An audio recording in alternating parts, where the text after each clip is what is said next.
Hello my fellow paint monsters, how are you today? I'm Aga and this is Hungry for Paint, a channel about handmade watercolor paints. Today I'd like to present to you watercolors from Greenleaf and Blueberry. This is one of the first brands I heard about when I became interested in handmade watercolor paints, and I've been wanting to try them for a very long time. I've had them for a while now, so I've had quite some time to play with them properly. They came in a nice tin with a sticker, which is very nice. In general, the whole experience with Greenleaf and Blueberry is very professional.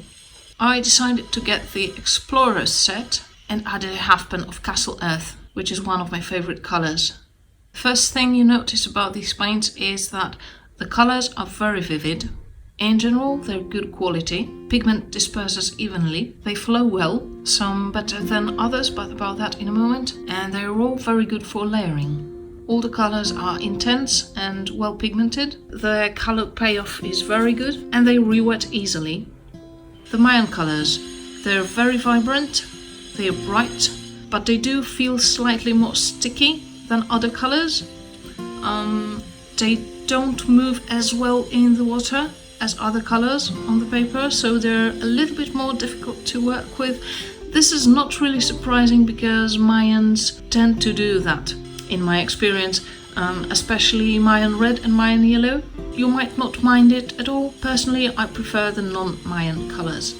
I also find that they're very bright, so they're good for mixing because they tend to create clearer mixes. But on the other hand, I find that the paint is slightly more difficult to mix together to get an even mix of color. So to me, the mixes that you get might look a little bit more splotchy. You can see places where there's more yellow and places where there's more blue, for example, when you mix a green. And it's a bit difficult to mix these colors in such a way that the color you get is really smooth. So the Mayan colors just have a different consistency from others. But it really does depend on your preference, whether you're going to mind it or not.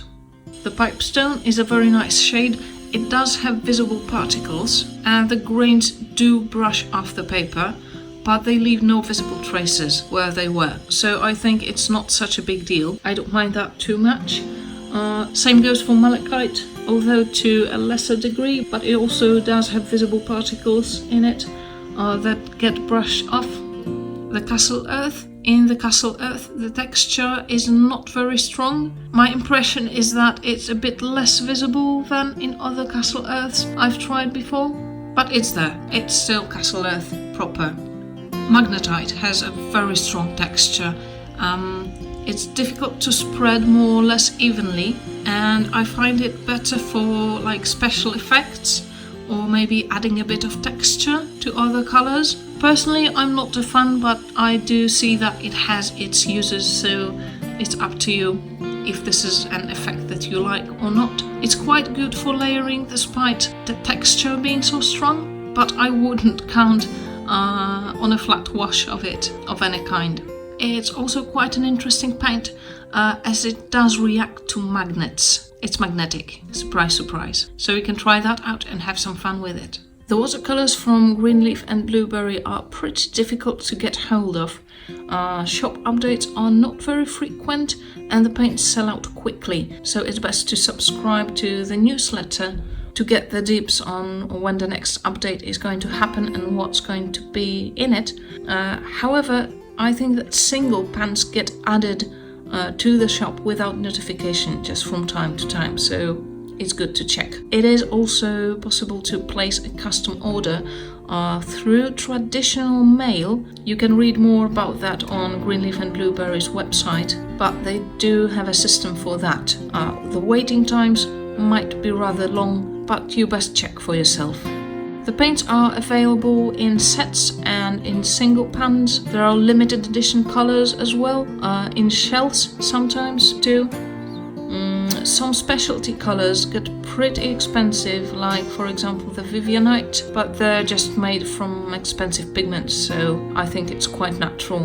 In general, the price for a half pan is about $9 or $10 US, so it's pretty standard, maybe a bit higher depending on the color. Of course, colors like malachite or Vivianite, which I just mentioned, are going to be more expensive. But overall, especially the more usual colours, the prices are pretty standard. These are good quality, solid paints. If you think you're going to like them from what they look like in this video, then probably you are going to like them. No big surprises here, especially if you keep in mind that the Mayans have a slightly different consistency from the other paints.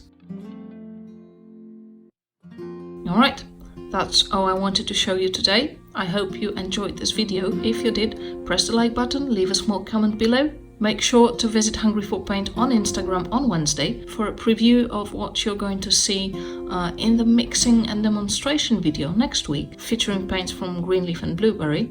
There's going to be a review on Hungry for Paint blog as well. And yeah, this is it. If you like what I do, consider supporting Hungry for Paint on Ko-fi. Thanks for watching, and I hope to see you next week. Bye bye!